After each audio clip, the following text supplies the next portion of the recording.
Hello my dear friends, तो देरी ना करते हुए शुरू करते हैं हम आज के इस एपिसोड को। और एपिसोड के स्टार्टिंग में ही हम देख चुके हैं कि हमारे हीरो ने हीरोइन को बाहर बुला लिया था, मगर ये नहीं पता था कि आखिर वो बाहर आई किस लिए है। और वो बाहर आकर काफी शॉक थी, क्योंकि यहाँ पर तो निशानेबाजी के लिए बहुत सारी राइफल्स रखी हुई थी और इतनी सारी गन्स को देखकर कहती है कि वेयर हाउस में क्या इतनी सारी गन्स की जरूरत पड़ती है।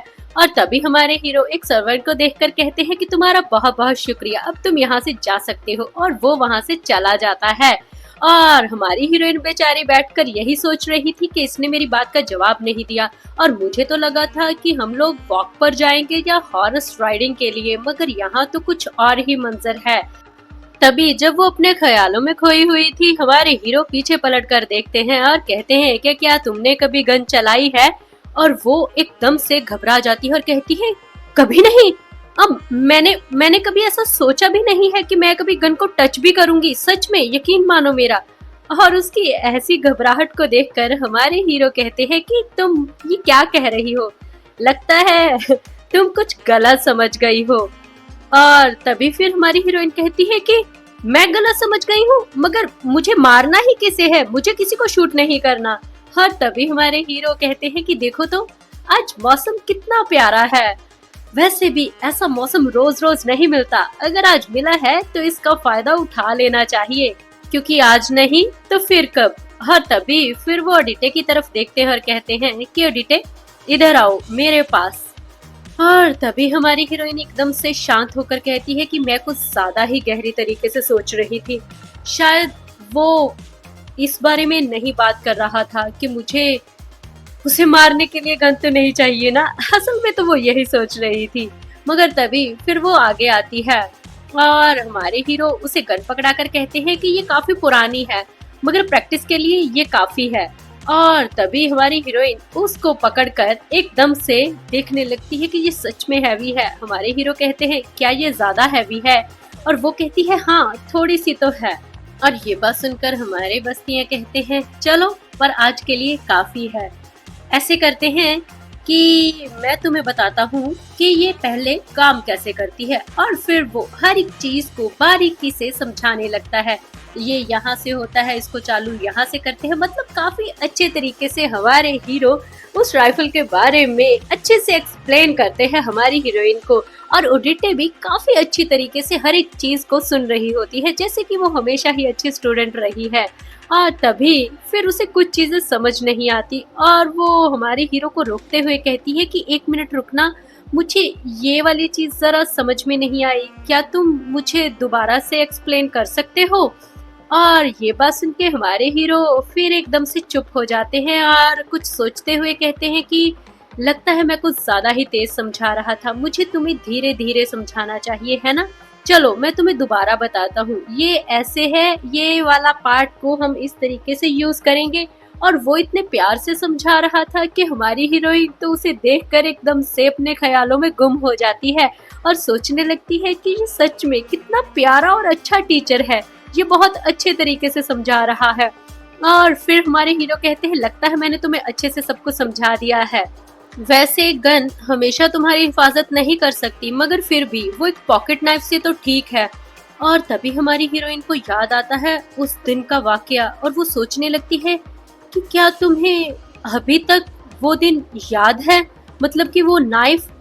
और फिर वो जब हमारे हीरो की तरफ देखते हैं और हमारे हीरो का चेहरा इस वक्त ब्लैंक होता है, बिल्कुल ही ब्लैंक। और हमारी हीरोइन सोचने लगती है जहाँ पर वो पली बड़ी है वो बहुत ही चीप घर थे, वहाँ के आसपास के लोग भी कुछ ज्यादा अच्छे नहीं थे, सिक्योरिटी तो बहुत ही ज्यादा बुरी थी, और मेरे पापा वो हमेशा ही नशे में धुत रहते थे, वो मेरा और टीरा का क्या ख्याल रखेंगे। इसीलिए तो मैंने एक पॉकेट नाइफ रखा हुआ था, बस अपनी प्रोटेक्शन करने के लिए। मैं जानती हूँ वो ज्यादा जरूरी तो नहीं था और ना ही असरदार था, मगर फिर भी कभी किसी ने इस सब चीज को समझने की कोशिश ही नहीं की। और बस्तियां ने इस बात को कितनी आसानी से समझ लिया कि मुझे उससे बढ़कर किसी चीज की जरूरत है। और देखते ही देखते वो एकदम से हमारे हीरो को देखती है जिसने अभी अभी गन चलाई थी, और जब वो निशाने की ओर देखती है तो वो एकदम से चौंक जाती है, क्योंकि निशाना बिल्कुल सेंटर में लगा था। मतलब ये कि उसकी सोच भी हमारे बस्तियों को लेकर बिल्कुल सही थी कि ये सब वो उसकी प्रोटेक्शन के लिए उसे सिखा रहा है। वो सच में बहुत ही ज्यादा अच्छा है।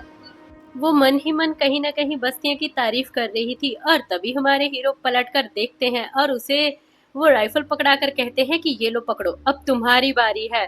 और हमारी हीरोइन उसकी तारीफ करने लगती है और कहती है कि सच बताऊं तो तुम शूटिंग में बहुत ही ज्यादा अच्छे हो। वो मन से हमारे हीरो की तारीफ कर रही थी मगर हमारे हीरो तो एकदम से चुप होकर ऐसे एटीट्यूड दिखाते हैं जैसे कि मैं अच्छे से जानता हूँ। और हमारी हीरोइन भी मन में सोचने लगती है, लगता है ये बहुत ही आम बात है, इसे बहुत ज्यादा कॉम्प्लीमेंट मिले हैं इसलिए तो ये कुछ कह नहीं रहा। और तभी फिर हमारे हीरो उसे सिखाने लगते हैं और कहते हैं कि अपने दूसरे पैर को थोड़ा पीछे करो और थोड़ा ज्यादा खोलो, हाँ, और सीधी खड़ी हो जाओ और अपने ये जो शोल्डर है ना थोड़ा रिलैक्स हो जाओ और अपने शोल्डर को नीचे करो। वो उस पर अपने हाथ रख के बड़े प्यार से उसे हर एक चीज सिखा रहे होते हैं। और हमारी हीरोइन राइफल को पकड़कर एकदम से बस्तिया को देखती है और कहती है कि क्या बिल्कुल ऐसे सही हूँ ना मैं, मगर उसके दोनों के दोनों कंधे और हाथ कांप रहे होते हैं। और फिर उसे ऐसे देखकर हमारे हीरो कहते हैं, ओ नहीं नहीं ऑडिटे, ऐसे बिल्कुल भी नहीं, क्या तुम्हें डर लग रहा है? और हमारी हीरोइन कहती है नहीं तो मुझे कोई भी डर नहीं लग रहा। और फिर वो कहता है कि बस बहुत हुआ, अब मुझे बातों से इसे नहीं समझाना चाहिए, अब लगता है मुझे खुद ही इसकी मदद करनी होगी। और फिर वो फिल्मी स्टाइल में जैसे कि हर एक मूवी या सीरियल में हम देखते ही हैं, हमारे हीरो बड़े ही प्यार से आकर उसके पीछे खड़े हो जाते हैं और उसके दोनों हाथों पर अपने हाथ रखते हुए कहते हैं कि ये देखो, इसे ऐसे पकड़ते हैं, तुम सामने की तरफ देखो। मगर हमारी हीरोइन तो उसे देख रही थी और फिर वो उसके चेहरे को खुद सामने की ओर करते हैं और कहते हैं कि अपने चिन को थोड़ा सा ऊपर करो और अच्छे से एक गहरी सांस लो सबसे पहले। और फिर हमारी हीरोइन एक अच्छे से गहरी सांस लेती है, हाँ, और फिर वो कहते हैं कि बस सांस लेने के बाद इसे प्यार से बाहर छोड़ो। और फिर वो सांस को बाहर छोड़ती, मतलब यहाँ पे योगासन शुरू हो चुका है। नहीं नहीं, योगासन नहीं, असल में वो उसे रिलैक्स करने की कोशिश करता है। और फिर वो कहता है कि अब तुम अच्छे से तैयार हो, सामने की ओर देखो, अपने टारगेट की ओर, और अब क्या तुम रेडी हो? और हमारी हीरोइन कहती है शायद। और फिर वो पीछे बिल्कुल क्लोज आए हुए बस्तियां को कंफ्यूज होकर देखकर कहती है कि पर बस्तियां। और हमारे हीरो कहते हैं हाँ बोलो। हाँ, ये जो तुम मुझे सारी प्रैक्टिस करवा रहे हो, क्या कुछ और भी है जो मुझे इस बारे में पता होना चाहिए? और हमारे हीरो एकदम से उसके सामने राइफल को सेट करने लगते हैं और निशाने को सीधा करने लगते हैं और फिर कहते हैं कि असल में तुम्हें अब एक ही चीज का ध्यान रखना है, वो बस ये कि अपनी आंखों को एक पल के लिए भी अब बंद मत करना, दैट्स ऑल। और तभी फिर वो एकदम से ट्रिगर दबाते हैं और गोली सीधा बजती है और हम देखते हैं कि शांत और खुली हवा और बादलों में एकदम से ठाक की आवाज आने लगती है क्योंकि गोली सीधा बिल्कुल जाकर निशाने पे लगती है। और ये देखकर हमारी हीरोइन तो एकदम से एक्साइटेड हो जाती है बच्चों की तरह और हमारे हीरो भी बहुत खुश होते हैं कि ये शॉट काफी अच्छा था।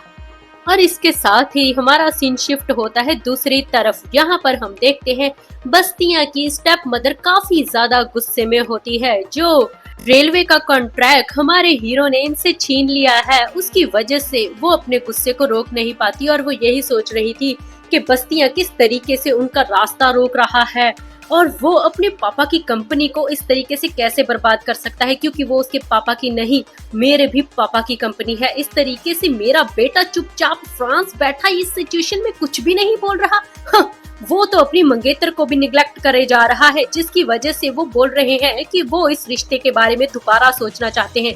मुझे उसे जाकर समझाना चाहिए कि कम से कम अपनी मंगेतर से जाकर तो मिले, अगर वो बस्तियां को नहीं हैंडल कर सकता तो कम से कम अपने अफेयर्स को तो देखे। और वो गुस्से में अंदर एंटर कर जाती है जब उसके नॉक का कोई जवाब नहीं देता और सीधा आकर चिल्लाने लगती है, फ्रांस कहाँ हो तुम? मगर जब वो आती है अंदर तो देखती है कि अंदर तो एक परिंदा भी पर नहीं मार रहा होता मतलब कि फ्रांस वहां पर नहीं था, पूरा का पूरा रोम खाली था। और फिर वो गुस्से में और ज्यादा आ जाती है और कहती है कि यहाँ पर घर में इतनी बड़ी परेशानियां चल रही हैं और इस बंदे को पेंटिंग की पड़ी है। हाँ, आखिर ये लड़का गया कहाँ पर है, और देखूं तो आखिर इसने बनाया क्या है। हमारे यहाँ पे रातों की नींद उड़ी हुई है और ये स्कूल से पेंटिंग कर रहा है। देखूं कौन कौन से काम कर रहा है ये, या कांड कर रहा है। और जब वो एकदम से पेंटिंग के ऊपर से उस कपड़े को हटाती है तो एकदम से हक्की बक्की रह जाती है, क्योंकि उसे अपनी आंखों पर यकीन नहीं आता कि ये क्या उसके बेटे ने ड्राइंग की है। उसके बेटे ने ड्राइंग किया है और ढीटे को, मगर क्यों। और इसके साथ ही हम इस स्टोरी को यहीं पे समाप्त करते हैं। मिलते हैं अगली बार इसी चैनल पर आपके फेवरेट मैन हुआ लेकर। Bye bye guys, love you all.